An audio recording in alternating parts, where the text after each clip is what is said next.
The crimson sunset painted Eliza Madison's face as she collapsed against the doorframe, her 3 young children crying at her skirts while fever ravaged her body.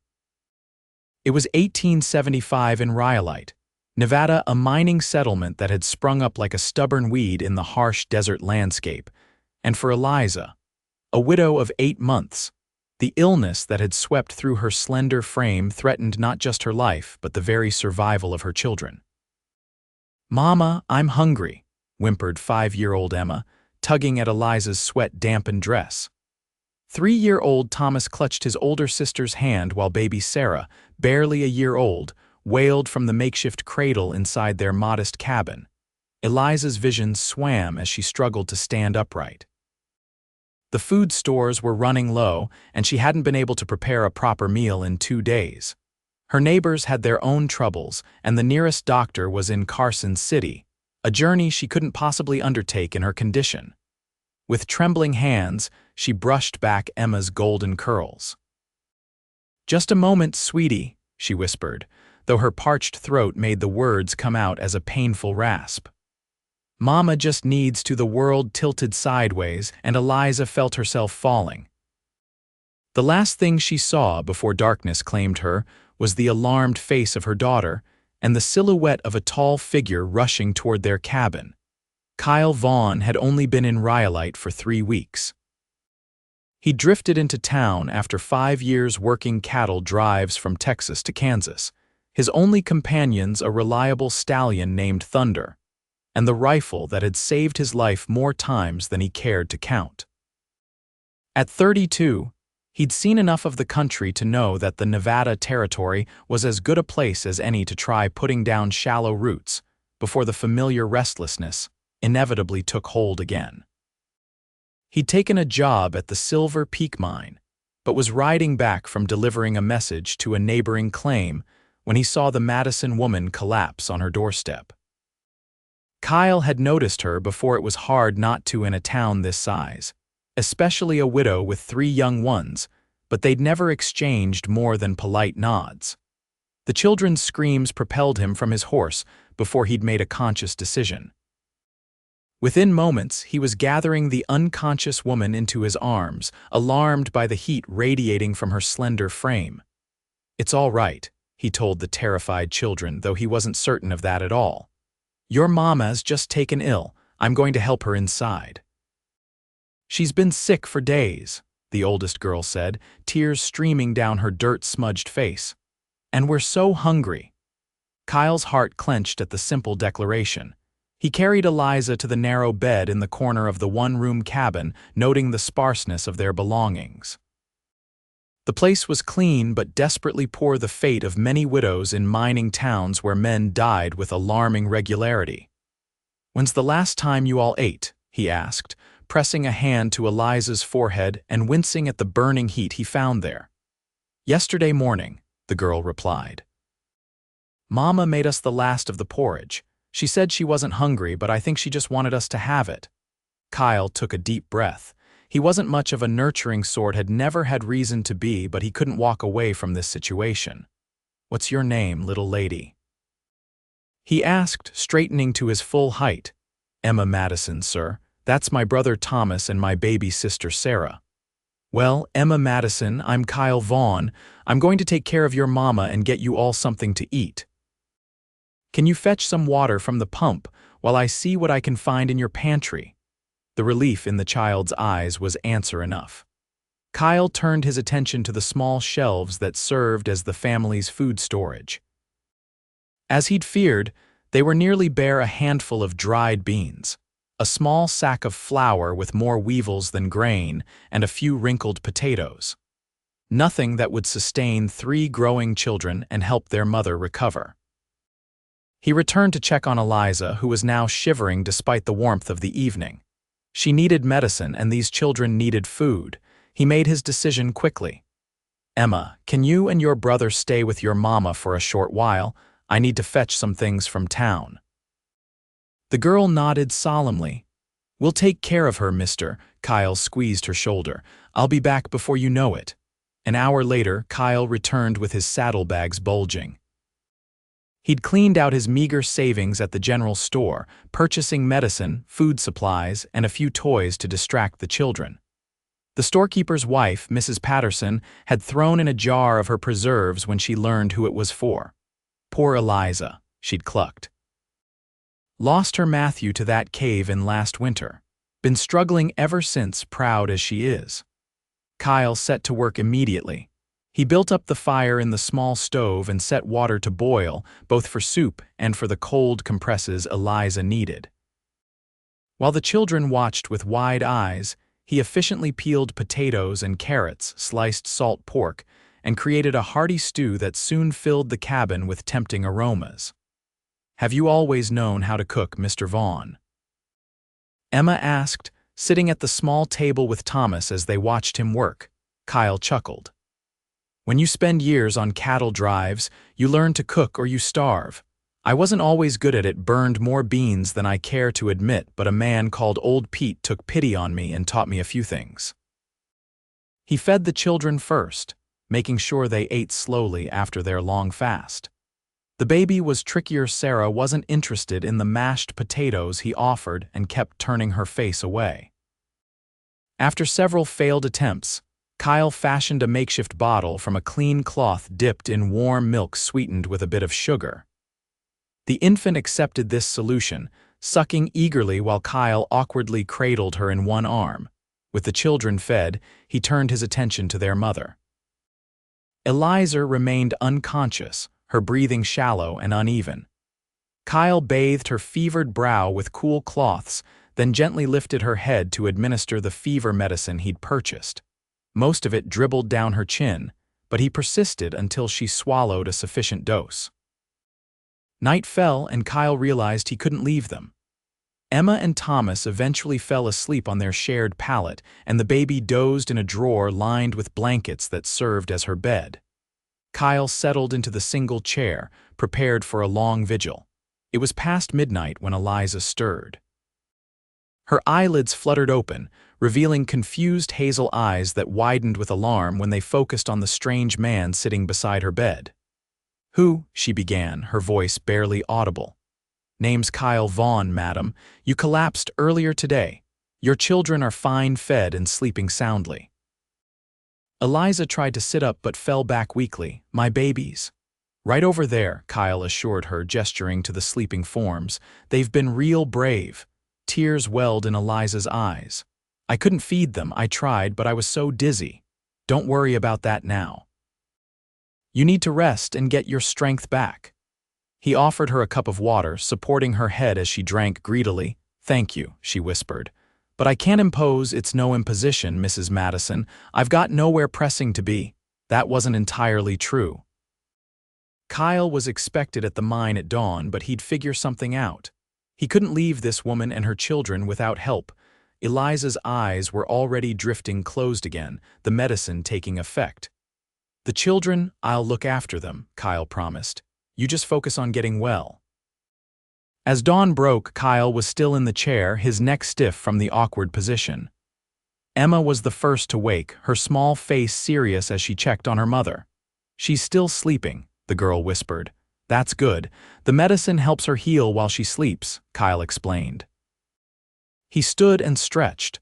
"How about we make some breakfast for you and your brother, and then I need to send a message to the mine that I won't be coming in today." Emma's eyes widened. "You're staying?" "At least until your mama's better," Kyle replied, not entirely sure why he was making such a promise to a child he barely knew. But looking at the 3 Madison children and their ill mother, he couldn't imagine walking away. Over the next several days, Kyle fell into a routine that was both foreign and oddly satisfying. He'd rise early to prepare breakfast for the children, coaxing little Sarah to take milk and mashed food, then tend to Eliza, whose fever rose and fell like the tides. He'd cook meals, clean the small cabin, and even attempt to launder their clothing, with mixed results that often sent Emma into fits of giggles. "You turned Mr. Bear pink," she exclaimed when her brother's stuffed toy emerged from the washtub, stained by a red handkerchief Kyle had mistakenly included. "Bears come in all colors," Kyle replied with mock seriousness. Now he's special. In between domestic tasks, Kyle would take the children outside for fresh air, teaching Thomas how to whittle simple shapes from soft pine, and showing Emma how to identify edible plants around their cabin. When the children napped, he would sit by Eliza's bedside, reading aloud from one of the few books in the cabin, a collection of poetry by Tennyson that had clearly been well loved. On the fourth day, Kyle returned from fetching water to find Eliza sitting up in bed, her face still pale but her eyes clearer than they had been since he'd arrived. "Mrs. Madison," he greeted her, setting down the bucket. "It's good to see you looking better." Eliza smoothed her tangled hair self-consciously. "Mr. Vaughn, Emma has been telling me how you've been caring for them. I don't know how to thank you." Kyle waved away her gratitude. "Anyone would have done the same." "No," she said softly. "They wouldn't have." Most men wouldn't know the first thing about caring for children or a sick woman. The simple truth in her statement made Kyle uncomfortable. He busied himself with the stove. "Are you hungry? I've got a pot of rabbit stew simmering." "Starving, actually," Eliza admitted. "That smells wonderful." Kyle brought her a bowl, helping her sit more upright against the pillows. He tried not to notice the delicate curve of her neck or the way her chapped lips still managed to form a beautiful smile as she savored the first spoonful. "This is delicious," she said with genuine surprise. "Where did you learn to cook like this?" "Trail drives," Kyle explained, settling back into his chair. "When you're responsible for feeding hungry cowboys after a long day, you learn quick or get run out of camp." Eliza studied him thoughtfully. "Emma says you've been reading Tennyson to me." Kyle felt heat rise in his cheeks. "I wasn't sure if you could hear, but they say familiar sounds can be comforting to the sick." "My husband gave me that book when we were courting," she said quietly. "Matthew loved poetry, though you wouldn't know it to look at him. He was a big man, all muscle from working the mines." An uncomfortable silence fell between them, broken only when Sarah began to fuss in her makeshift bed. Kyle moved to pick her up, but Eliza stretched out her arms. "Please, I've missed holding her." Kyle gently placed the baby in her mother's arms, watching as Eliza pressed her lips to Sarah's forehead and inhaled the scent of her hair. The tenderness of the moment made his chest tighten strangely. "I should go check on the other two," he said gruffly, turning away. "They're playing outside." The next few days saw Eliza gradually regaining her strength. She was able to sit in a chair by the fire, then to move around the cabin for short periods, though the fever had left her weaker than she wanted to admit. Kyle continued to handle the cooking and most of the childcare, ignoring Eliza's protests that he must have his own life to return to. "The mine gave me leave," he told her, which wasn't entirely false. He'd arranged for another worker to cover his shifts in exchange for Kyle taking his Sunday duties for a month. "And I've got nowhere else I need to be." In truth, Kyle found himself increasingly reluctant to leave. He'd grown attached to the children, Emma with her solemn responsibility, Thomas with his mischievous grin, and baby Sarah who now reached for him whenever he entered the room. And then there was Eliza herself, whose quiet strength and gentle humor had begun to affect him in ways he hadn't expected. One evening, after the children were asleep, Eliza joined Kyle on the small porch where he was enjoying the cooler night air. She'd braided her long chestnut hair and wrapped a shawl around her thin shoulders. "You shouldn't be out in the night air yet," Kyle admonished, though he made room for her on the bench. Eliza settled beside him with a contented sigh. "I've been cooped up inside for nearly 2 weeks. The stars looked too beautiful to resist." They sat in companionable silence for a while, gazing at the vast sweep of the night sky. The mining town was mostly quiet, save for the distant sounds from the saloon at the far end of the main street. "I never thanked you properly," Eliza said finally. "You saved our lives, Mr. Vaughn." "Kyle," he corrected, "and you don't need to thank me." "Kyle," she repeated, his name sounding different in her soft voice. "But I do need to thank you, and I need to find a way to repay you for all the supplies you've purchased." Kyle shook his head firmly. "That's not necessary." "It is to me," Eliza insisted. "I've never been comfortable accepting charity. Matthew and I always made our own way." "It's not charity between friends," Kyle said, surprising himself with the sentiment. "And I consider us friends now, Mrs. Madison." A smile curved her lips. "Then you must call me Eliza." The next morning, Kyle was frying bacon when Emma tugged at his sleeve. "Mr. Vaughn, when Mama's all better, will you go away?" she asked, her young face troubled. Kyle flipped the bacon before answering. "I'll need to get back to my job at some point, but I won't be far. I live just on the other side of town." "But you won't cook for us anymore," Emma pressed. "Your Mama's getting stronger every day. She'll be able to take care of you all soon enough." Emma's lower lip quivered. "But I like when you're here. Thomas and Sarah do too." Kyle crouched down to her level. "I like being here too, Emma, and I promise I'll come visit." The girl threw her arms around his neck, a gesture that left Kyle momentarily stunned. He awkwardly patted her back, meeting Eliza's eyes over the child's shoulder. She stood in the bedroom doorway, a complex emotion playing across her face as she watched the interaction. That afternoon, while the children napped and Eliza was feeling stronger, Kyle suggested they sit outside to enjoy the mild weather. They took cups of coffee to the porch, where Kyle had positioned a comfortable chair for Eliza. "I heard what Emma asked you this morning," Eliza said after a while. "About leaving when I'm better." Kyle stared into his coffee. "Children get attached easily." "Yes, they do," Eliza agreed, "especially to someone who shows them kindness when they're scared." A question hung in the air between them, one neither seemed ready to voice. "What will you do now?" Kyle finally asked. "When you're fully recovered." Eliza sighed. "What I was doing before, struggling to make ends meet with laundry and mending. It's not enough, especially with winter coming, but there aren't many options for a woman with 3 small children in a mining town." "What about family?" "Is there anyone who could help? My parents died years ago. Matthew had a brother in California, but we lost touch after the funeral." Eliza's fingers tightened around her cup. "We'll manage. We always do." Kyle wanted to offer help, but he knew her pride would make it difficult for her to accept. Instead, he changed the subject. "The children told me you used to be a schoolteacher before coming west." Eliza's face brightened. "Yes, in Pennsylvania, I loved teaching. I'd hoped to start a small school here eventually, but then Matthew died and survival became the priority." "Rhyolite could use a school," Kyle observed. "There are at least 15 children in town now and more in the outlying areas." "The town council says they can't afford to build one or pay a teacher," Eliza replied. "Though Mr. Patterson at the store thinks they just don't want to allocate the funds when they could be improving the mining infrastructure instead." Kyle pondered this. "What if you didn't need a building? What if you started teaching in homes or even here?" "Here." Eliza looked around at their modest cabin. "It's small, but you could fit several children. Charge a small fee per child. It wouldn't be much, but it might supplement your laundry income." Eliza considered the idea, a spark of excitement entering her eyes for the first time since Kyle had known her. "It could work, at least to start. I still have my teaching materials, but what about Sarah? She's too young to sit through lessons."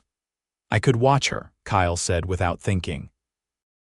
"On my days off from the mine." The words hung between them, laden with implications neither was ready to examine too closely. Eliza looked at him, her hazel eyes searching his face.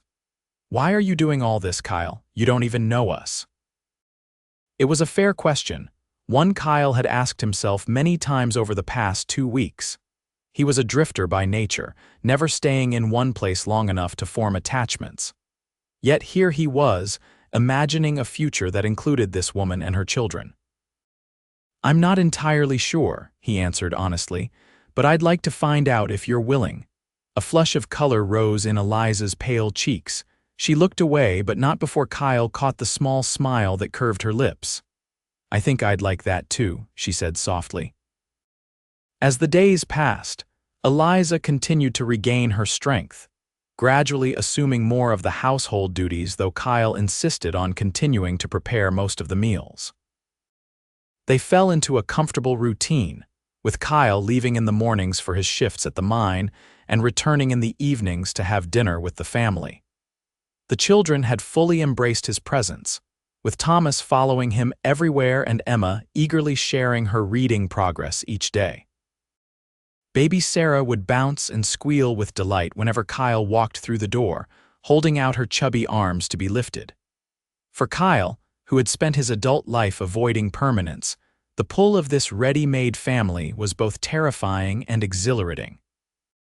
He found himself thinking about them during his long hours underground, wondering what Eliza was teaching the children, or if Sarah had attempted any new words. He began bringing small treasures home: a uniquely shaped rock for Thomas, wildflowers for Emma, and a handcrafted wooden rattle for Sarah. One evening in late August, nearly a month after Eliza had fallen ill, Kyle arrived at the cabin to find her sitting on the porch with Mrs. Patterson from the general store. They were deep in conversation, but fell silent when they saw him approaching. "Good evening, ladies," Kyle greeted them, suddenly self-conscious about his dirt-streaked face and work clothes. "Mr. Vaughn," Mrs. Patterson nodded with a knowing smile. "I was just leaving. Thank you for the tea, Eliza. Do consider what I said." After the older woman departed, Kyle raised a questioning eyebrow at Eliza. "Mrs. Patterson has been speaking to some of the mothers in town," Eliza explained, a hint of excitement in her voice. "5 of them are interested in sending their children here for lessons, beginning next month. They can each pay 50 cents per week." "Eliza, that's wonderful," Kyle exclaimed. "It's not a fortune, but it's steady income." "Yes," she agreed, her eyes bright. "And Mrs. Patterson thinks more will join once word spreads. I could eventually save enough to rent a proper space." Kyle grinned. "I told you it was a good idea. You'll be the finest teacher Rhyolite has ever seen." "The only teacher Rhyolite has ever seen," Eliza corrected with a laugh. "But I'm excited. It feels like building something for our future rather than just struggling to survive each day." The word "our" lingered between them, and Kyle wondered if she had noticed her choice of words. From the slight widening of Eliza's eyes, he suspected she had. "I should wash up before dinner," he said, breaking the moment. "What are the children up to?" "Emma is helping Thomas practice his letters inside," Eliza replied. "And Sarah is napping, though she'll be overjoyed to see you when she wakes." As Kyle moved past Eliza toward the water pump behind the cabin, she reached out to touch his arm. The contact, though brief, sent warmth spreading through him. "Thank you," she said simply, "for believing this could work." Kyle covered her hand with his own. "I believe in you, Eliza. You're the strongest person I've ever met." Their eyes held for a long moment before Kyle reluctantly stepped away to wash the mine dust from his skin. Dinner that evening was a lively affair, with the children chattering about their day and Eliza sharing her plans for the school. Kyle watched her animated face across the table, marveling at how different she looked from the desperately ill woman he'd first encountered. Her cheeks had regained their color, and her eyes sparkled with enthusiasm as she described how she would arrange the cabin for lessons. After the children were in bed, Kyle and Eliza sat by the fire, a habit they'd developed over the past weeks. These quiet evening conversations had become precious to both of them, a time to share thoughts and stories without interruption. "I received a letter today," Eliza said, staring into the flames. "From the mining company." Kyle tensed. The mining company rarely contacted widows except about matters of money, usually to deny claims or terminate housing arrangements. "What did it say?" he asked cautiously. "They're selling this cabin," Eliza replied, her voice steady despite the worry lines appearing between her brows, "along with several others. The new owners want to convert this section of town into businesses. I have until October 1st to vacate." Kyle absorbed this news with growing anger. "That's barely a month away. Where are you supposed to go?" Eliza shook her head. "They don't care. There's a tent settlement on the south edge of town where some of the newer miners live with their families. I suppose we could go there, but..." She didn't need to finish the thought. The tent city was no place for a woman alone with 3 young children, especially with winter approaching. You won't go there, Kyle said firmly. We'll figure something out. We. Eliza looked up at him, vulnerability evident in her expression. Kyle moved from his chair to kneel before her, taking her hands in his. Yes, we. Eliza, I know I've only been in your life a short while, but these past weeks have meant everything to me.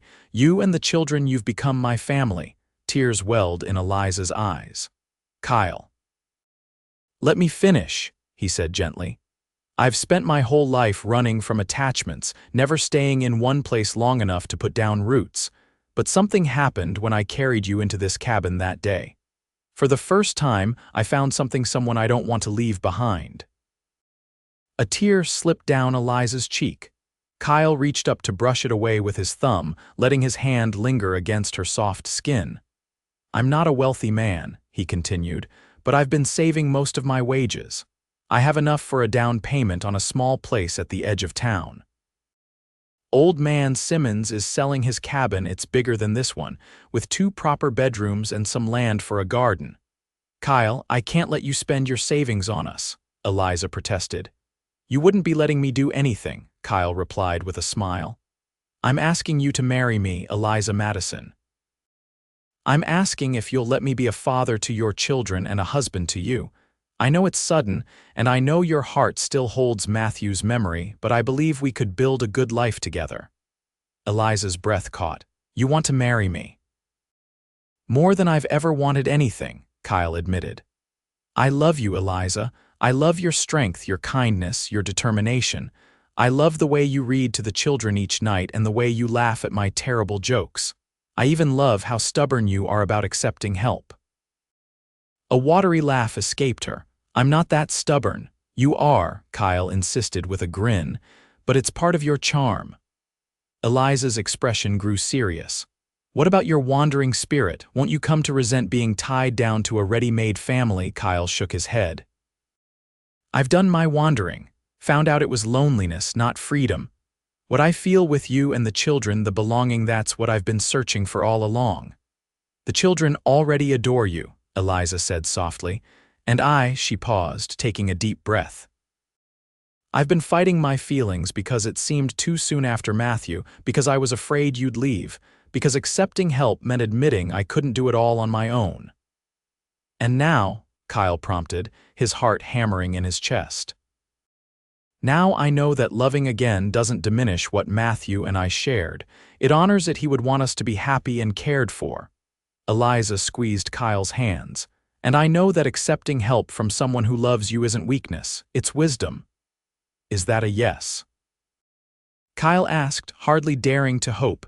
Eliza's smile was radiant through her tears. Yes, Kyle Vaughn, I will marry you. Kyle pulled her into his arms, holding her with a gentleness that belied his overwhelming joy. When they finally drew apart, he pressed a tender kiss to her forehead. I'll speak to the preacher tomorrow, he said. The sooner we're married, the sooner we can secure the cabin. The children will be thrilled, Eliza said, her eyes bright with happiness.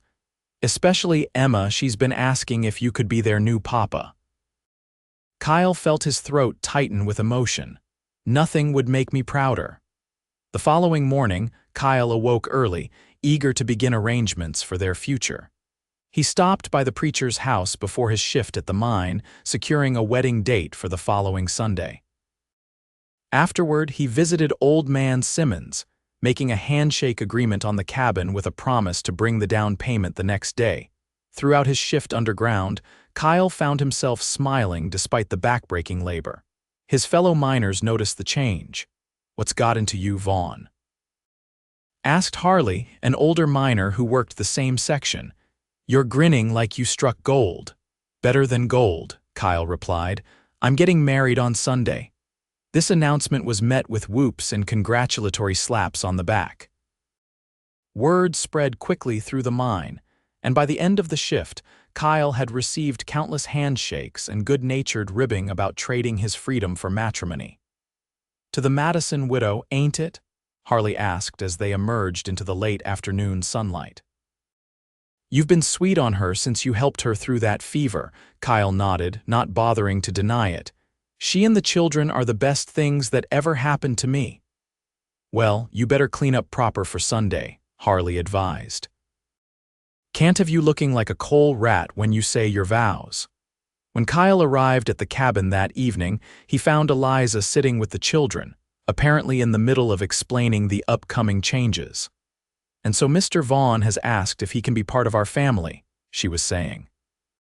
He would be your new papa, and we would move to a bigger house where you'd each have more room to play. Emma's face was solemn as she processed this information. Would you still be our mama? Of course I would, sweetheart, Eliza assured her. Nothing would change that. And Mr. Vaughn would stay with us every night, Thomas asked. Not just sometimes. That's right, Kyle said from the doorway, drawing their attention. If that's all right with you. Thomas considered this for a moment before breaking into a wide grin. Can you teach me to ride a horse like yours? When you're a bit bigger, Kyle promised, but I can teach you to fish right away. And what about school? Emma asked seriously. Will we still have school here with other children? Absolutely, Eliza confirmed. Our new home has even more space for students.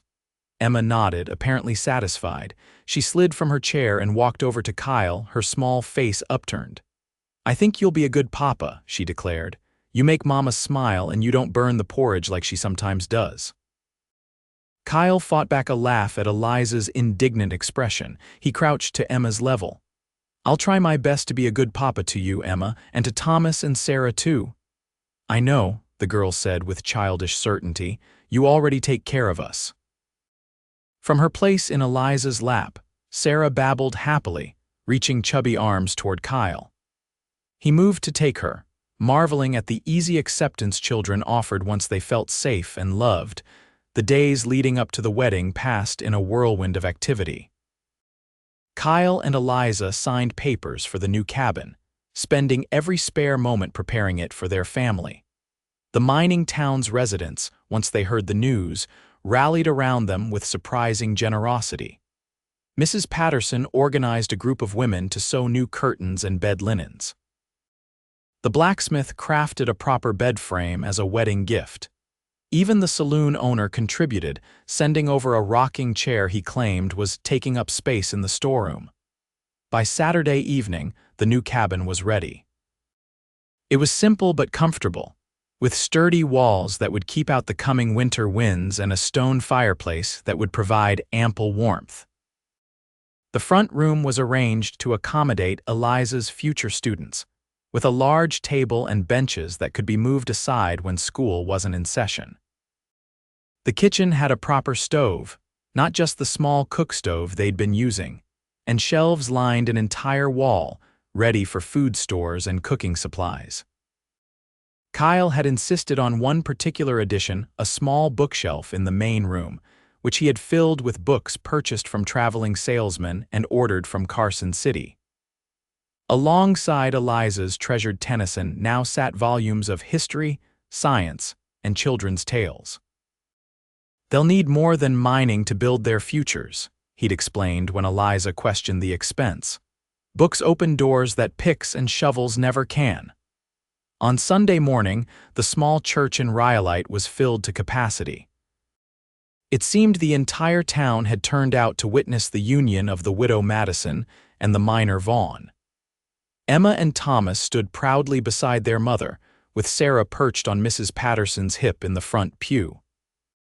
Kyle waited at the altar, hardly recognizing himself in the new suit he'd purchased for the occasion.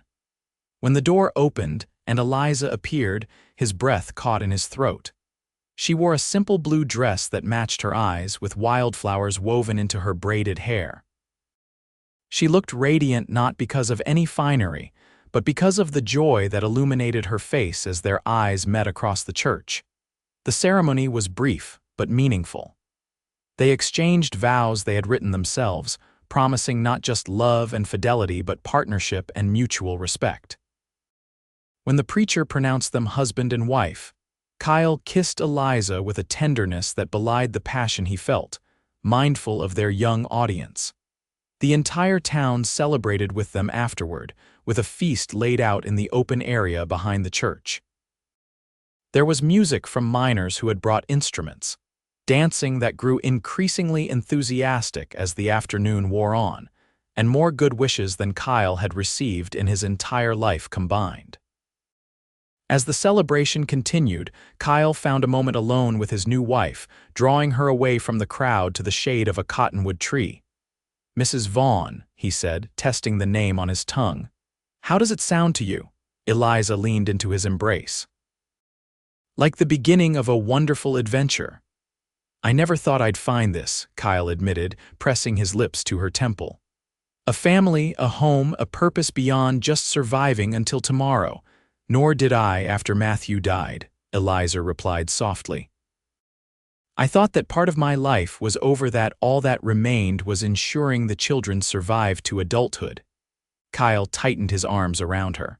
"We'll do more than survive, Eliza. We'll build something lasting here for us and for the children."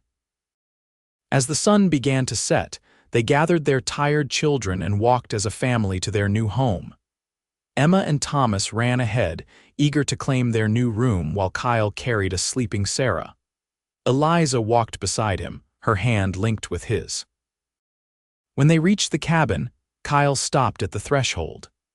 With a grin, he shifted Sarah to one arm and swept Eliza up with the other, carrying both his wife and youngest daughter across the threshold while Emma and Thomas cheered. "Welcome home," he said, setting Eliza gently on her feet in their new living room. "Home," Eliza repeated, gazing around at the space they would fill with memories in the years to come. "It's a beautiful word, isn't it?" Later that night, after the children were settled in their new beds, Kyle and Eliza stood on their porch, gazing at the star-filled sky. The mining town was quiet around them, most of the celebration having wound down as workers prepared for Monday's shifts. "I keep thinking about how close we came to never finding each other," Eliza mused, her head resting against Kyle's shoulder. "If I hadn't fallen ill that day, if you hadn't been riding by at that exact moment." "Some things are meant to be," Kyle said, surprising himself with the sentiment. He'd never been one for fate or destiny, but what else could explain the chain of events that had brought them together? "Do you think you'll miss it?" Eliza asked after a moment. "The open road, the freedom to go wherever the wind takes you." Kyle considered this, wanting to give her an honest answer. "I might sometimes remember it with fondness," he admitted. "The way you might remember your life before children, with appreciation but no real desire to return to it."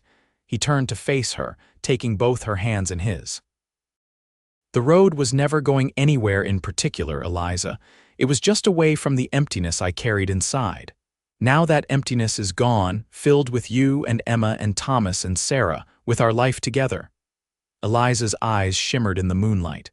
"I love you, Kyle Vaughn." "And I love you, Eliza Vaughn," he replied, his heart full to bursting with the simple truth of it. "More than all the stars in the sky." Their lips met in a kiss that held both promise and passion, a beginning rather than an ending. 1 year later, Kyle wiped sweat from his brow as he hammered the last nail into the new addition. The school had grown beyond what their front room could accommodate, with 15 regular students now attending Eliza's lessons. The new schoolroom extended from the side of their cabin, with large windows to catch the desert light and proper desks that Kyle had built during the winter evenings. "Papa, Papa, is it finished?"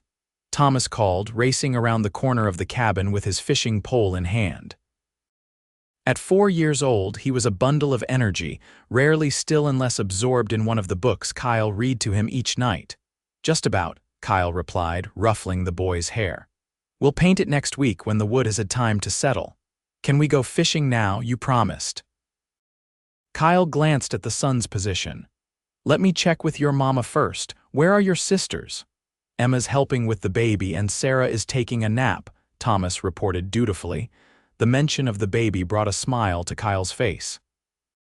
4 months ago, Eliza had given birth to their son, James Kyle Vaughn, completing their family in a way Kyle hadn't known he needed. The infant had his mother's hazel eyes and what promised to be Kyle's strong build, judging by his healthy appetite. "Let's go see them," Kyle suggested, taking Thomas's small hand in his calloused one. Inside the cabin, they found Emma carefully folding diapers while Eliza nursed the baby in her rocking chair. Sarah, who had apparently awakened from her nap, was helping by organizing the wooden blocks Kyle had carved for her last Christmas. "The schoolroom's finished," Kyle announced, bending to kiss Eliza's upturned face. "Just in time for the new term." "Wonderful," Eliza beamed up at him. "Mrs. Donovan stopped by while you were working. Her twins will be joining us this fall." "That makes 17 students," Kyle said, impressed. "You'll be needing an assistant soon." "Emma helps already," Eliza said, smiling at her oldest daughter. "She's a natural teacher." The 7-year-old straightened with pride at the compliment. "I like showing the younger ones their letters," she said. "And Thomas is learning to read faster than any of them." "Am not," Thomas protested automatically, though his chest puffed out at the recognition. "Thomas wants to go fishing," Kyle informed Eliza. "Is there time before dinner?" "Plenty," Eliza assured them. "The stew needs to simmer for at least 2 more hours, but take Sarah with you, she's been cooped up all day with her cold." Sarah, hearing her name, abandoned her blocks and ran to Kyle, her arms outstretched. At 2.5, she was the image of her mother, with the same chestnut hair and delicate features, though she had inherited Kyle's deep blue eyes.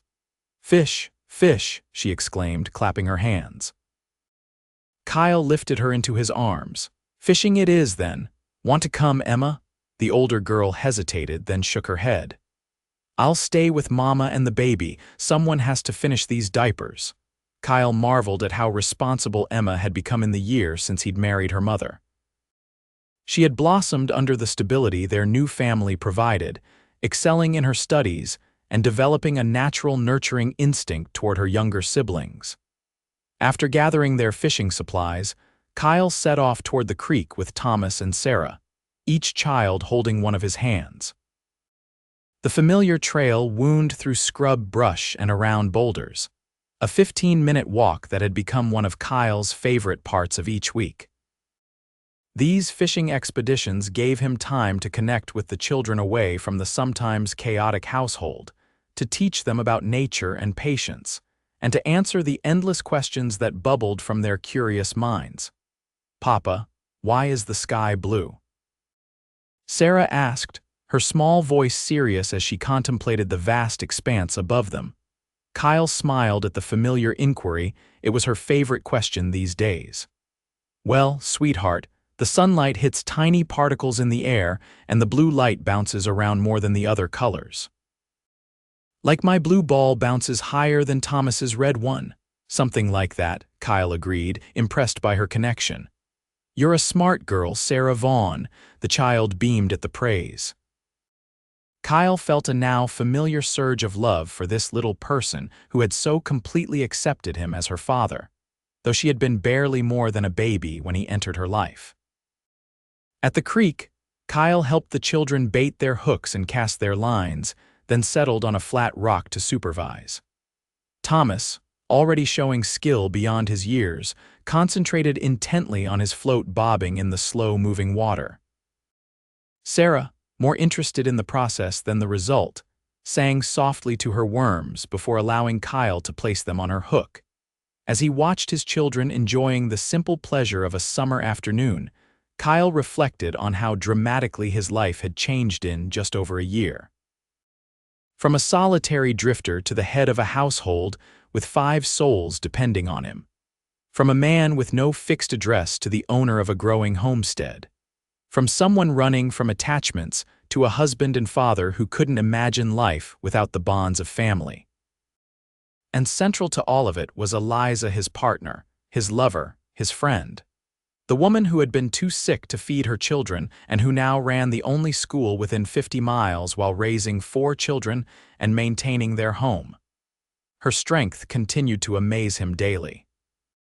When they returned to the cabin 2 hours later, Thomas proudly carrying 3 small trout for dinner, they found Eliza sitting on the porch with baby James sleeping in her arms. The setting sun bathed her in golden light, creating a picture Kyle wished he could preserve forever. Any luck? She called as they approached. Thomas caught all three, Kyle reported, ruffling the boy's hair. He's becoming quite the fisherman. I teached him, Sarah declared, skipping ahead up the path. Taught, Emma corrected automatically from where she was setting the outdoor table. You taught him. Eliza laughed at the exchange. Come wash up for dinner, everyone.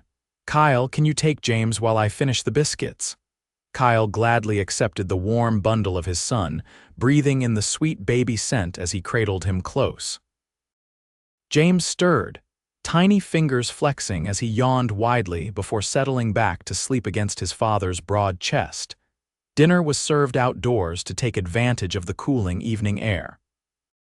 The family gathered around the table Kyle had built from mining timbers, passing dishes and sharing stories from their day. Emma explained the science experiment she'd designed for the younger students, while Thomas recounted every detail of each fish he'd caught. Sarah, overtired from the excitement, fell asleep mid-bite, her head drooping until Kyle gently lifted her to his shoulder. After the meal, as darkness settled over the desert, Kyle built a small fire in the pit he'd constructed for such evenings. The older children roasted marshmallows Eliza had purchased from the general store as a special treat, while Kyle and Eliza sat side by side on a bench, baby James now awake and gurgling happily in his mother's arms.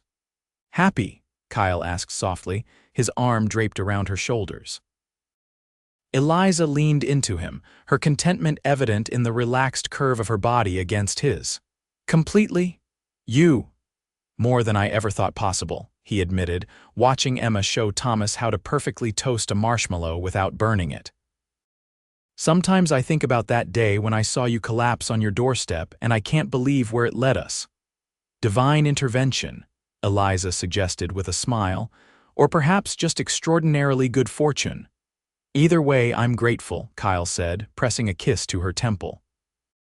Every single day. As the stars emerged in the vast Nevada sky, Kyle Vaughn looked at the family he had found when he least expected it. The children who called him Papa with complete trust in their voices.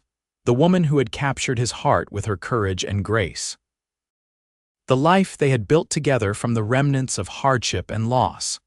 It was not the life he had imagined for himself during his years on the trail. It was better, richer, fuller, more challenging and more rewarding than anything his younger self could have envisioned.